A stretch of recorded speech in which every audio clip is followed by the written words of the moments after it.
Voltamos a apresentar Esporte Acontece. Estamos de volta com o Esporte Acontece, hoje entrevistando o aventureiro e proprietário da Aventura e Vida, Fred Duclerc. Ô Fred, eu quero que você fale um pouco daquela questão da degradação da natureza. Como é que você está vendo isso? Você que sempre busca as belas paisagens, busca montanhas para um bom desafio, para quem está iniciando, para quem já está com você. Como é que você está vendo essa questão, hein, Fred, da natureza cada vez mais, infelizmente, está se acabando?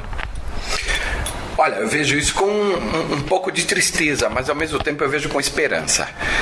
Né? É tristeza em ver que a maioria das pessoas tem pouca consciência, né? O quanto a gente causa impacto, né? Em pequenas coisas, em casa mesmo. Quando você vê todos aqueles encontros dos governos, né? Como Kyoto, em Amsterdã, você percebe que é tudo mais uma questão de interesse político do que realmente causar algum benefício em prol do planeta, né?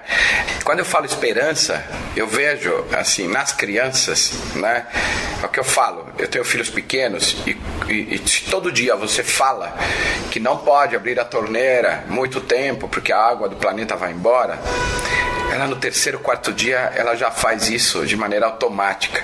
Isso é muito bom quando eu vejo nas crianças. Só que para uma criança ter esse tipo de orientação, o pai precisa ter uma consciência. Então eu parto do princípio seguinte: o básico, o que é o básico? Não é somente esperar uma atitude do governo, uma atitude das ONGs, dos ambientalistas, mas sim uma atitude tua, né? Cada ouvinte que está ouvindo aqui, né? É uma atitude básica, coisa simples, atitudes éticas, atitudes simples com o planeta e com o nosso meio ambiente. Com certeza a gente vai multiplicar nas crianças. É a história do filme da corrente do bem, né?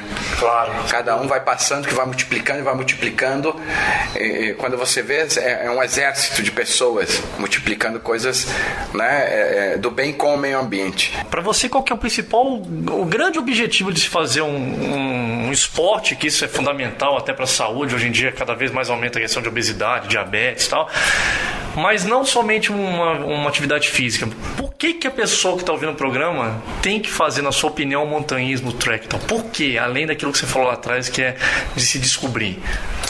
Olha, eu vou começar. Por que eu faço isso, né?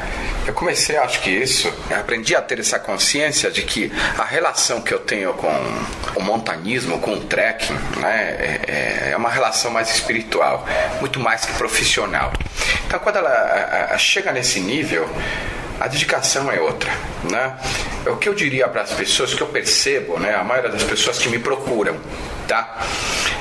Elas normalmente me procuram em alguns momentos, eu não sei se pelo perfil da Aventura e Vida, o próprio nome já diz Aventura e Vida, as pessoas me procuram muito no desafio. O que me procura para desafio é diferente. Eu percebo que elas estão buscando alguma coisa e às vezes não sabem o que é. O que sim me surpreende, e eu fico muito feliz toda vez que eu volto de uma viagem, numa expedição pela América do Sul, é o impacto que ela causa nas pessoas. É nítido quando ela entra a diferença de quando ela sai, né? Ou seja, quem repete muitas vezes esses tipos de viagens, a tendência é perpetuar algumas coisas, né? E isso eu acho que é muito rico para essas pessoas. Elas se multiplicam, elas voltam fortes, elas voltam crentes. E a maioria das pessoas são transformadoras. Todos nós somos transformadores, né? Só que parece que a cidade consome tanto, às vezes, você, que às vezes tira um pouquinho de algumas coisas, teu sonho, um pouco do desejo de algumas coisas, e lá não. Você sai se sentindo o máximo, o Iron Man. Uma caminhada de 10 dias, uma ascensão a uma montanha a quase nos 100 mil, você volta achando super-herói, né?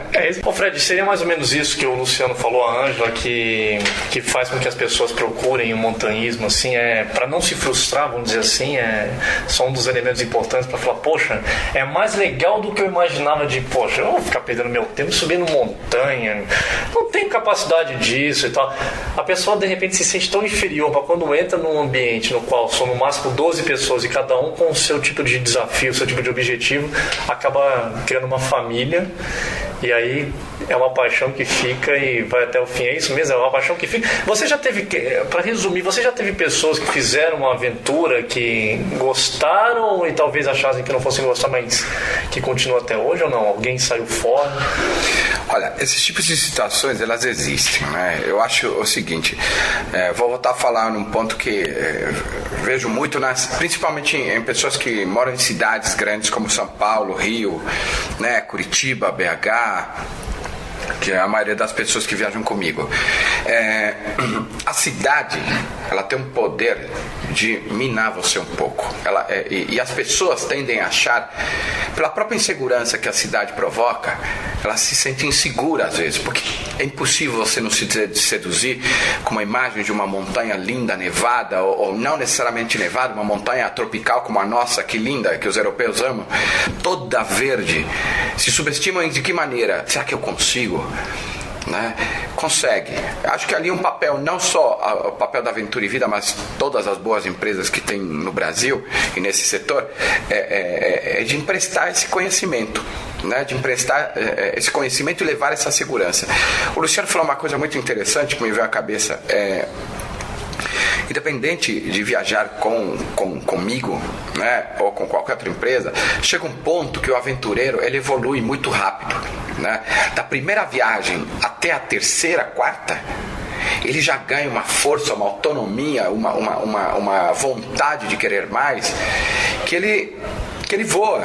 E um dos papéis, e aí sim eu vou me apropriar disso, da minha empresa, é essa.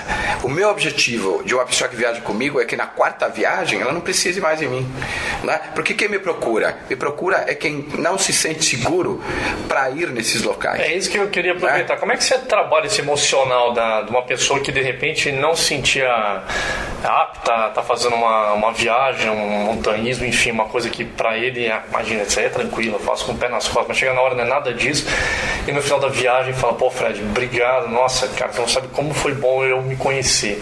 Como é que você trabalha esse emocional, Fred, das pessoas? Olha, lá, quando você está numa expedição de 5 a 10 dias, tudo é muito intenso. As pessoas estão longe de todo o habitat dela, ou seja, o que elas conhecem do local é quase nada, só por foto, e a única referência acaba sendo o líder da expedição, né? Quando eu estou lá eu percebo cada um em que momento emocional se encontra. As pessoas, algumas tendem a se minar, outras pelo contrário, elas se fortalecem cada vez mais, e eu diria mais, na maioria das vezes as pessoas se fortalecem mais. É raro você encontrar alguém que vai mais para baixo, não é? Por quê?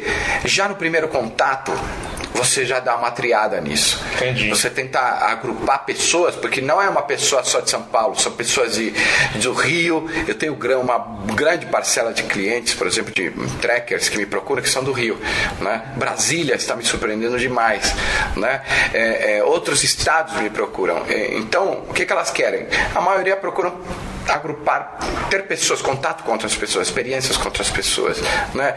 Eu diria, raramente as pessoas se enfraquecem, elas se fortalecem nesse tipo de viagem, porque elas já têm um perfil básico já. A primeira manifestação é a escolha do local.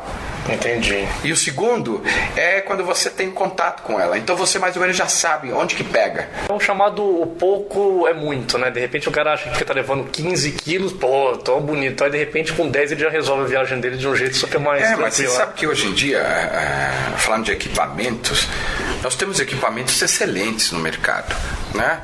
E no Brasil, né? Empresas nacionais, inclusive.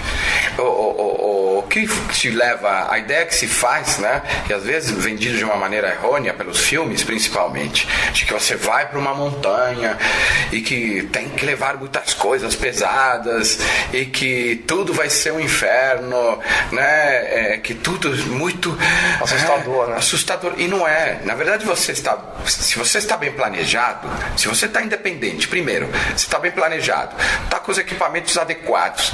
E hoje em dia, a maioria dos equipamentos, Rodrigo, são todos leves, né? Então, uma mochila para um trekking de 9, 10 dias, às vezes você leva com 10, 11 quilos no máximo. Nossa, e ela adequada, ela bem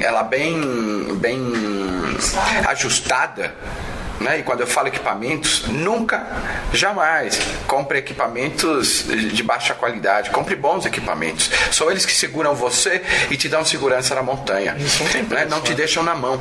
Então, esse tipo de atividade exige esse cuidado. Essa história de fazer, eu vou pegar uma bota mais simples. Imagina se ela te deixa na mão no meio de uma travessia, tendo 5 dias para andar ainda, e ela abre e ela rasga. Acabou a tua viagem. Então, o que você tem que ter?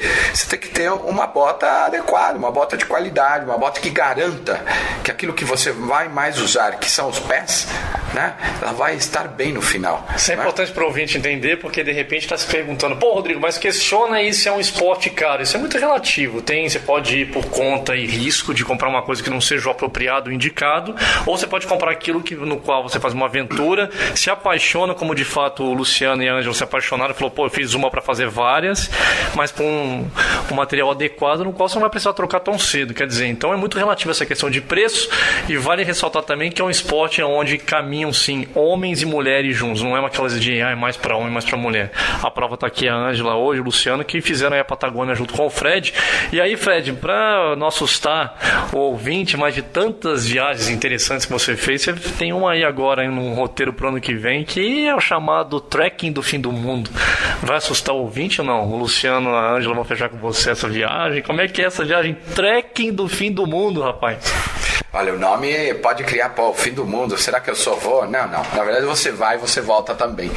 É Trek do Fim do Mundo pelo seguinte, aliás, é um roteiro que a gente está preparando e deve estar lançando agora em 2011, é um trekking que acontece depois de Ushuaia, ou seja, literalmente é o fim do continente, e aquela região, né, é conhecida como fim do mundo, então por isso a brincadeira Trekking do Fim do Mundo. É o trekking que a gente deve estar lançando agora em janeiro, né, com uma saída já prevista para logo depois do Carnaval, onde fecha a temporada de montanhismo na Patagônia, né? E ao mesmo tempo inaugura todas as boas expedições do ano, né? Em 2011, como Cordilheira Blanca, como Cotopaxi no Equador, Cordilheira Polobamba, ou seja, ela abre e vai ser a porta de entrada para a temporada de expedições, né? É um trekking lindo, é um trekking inóspito, numa ilha que se chama Ilha de Navarino, né?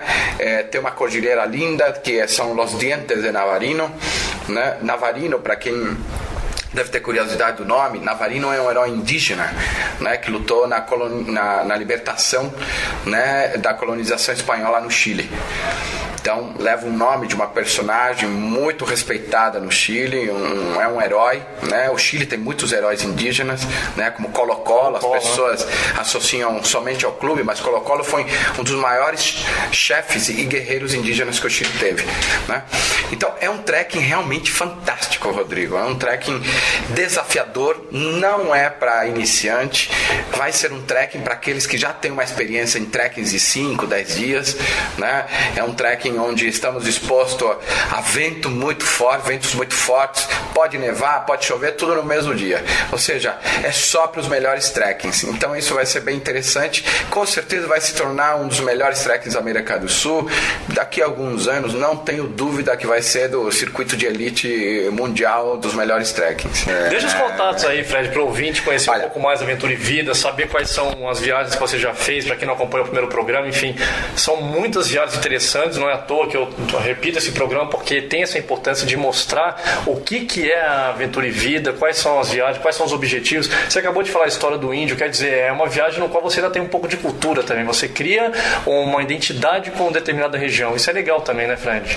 Todos esses tipos de viagem, Rodrigo, elas têm uma ligação direta com o nível cultural local, né? Por exemplo, Cordilheira Blanca, a gente teve agora há pouco por lá, o choque que você tem social é muito forte, é impossível você passar e não perceber, a cultura aqui é diferente.